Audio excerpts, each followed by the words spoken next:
Last week I made a post about Squirrel Appreciation Day and found out that the Seward family had a couple pet squirrels. While researching these pet squirrels, I found out that one of them bit Seward's daughter-in-law Anna. Horrifying! I had to find out more. So I dug into the digitized letters, available at sewardproject.org, to find the full story. And the full story was pretty bizarre and pretty gross. This pet squirrel didn't have a name, far as I could find, but it was living with the family in Washington, D.C. in 1868 while Seward was serving as Secretary of State. We hear from Anna's husband, Fred, that, quote, Anna was bitten by the squirrel a few days ago, and her hand is still much inflamed and very painful. Anna ended up being confined to her bed for 12 days after this bite. The Surgeon General was even called to take care of her.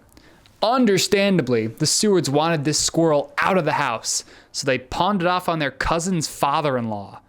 One wonders how they convinced him to take it. The story doesn't stop there. The bite ended up being a really serious injury for Anna. About a month after it happened, a piece of bone came out of her hand, which her doctor said was a part of her knuckle. Ugh, disgusting. This bite also prevented her from serving as Seward's Washington hostess, an essential role that she excelled at. Seward quickly began pestering her to get back to her duties because she had been out of commission for 6 weeks with this bite. Have a little sympathy, Seward, my goodness. It took Anna 3 months to feel well enough to go to church again. And 6 months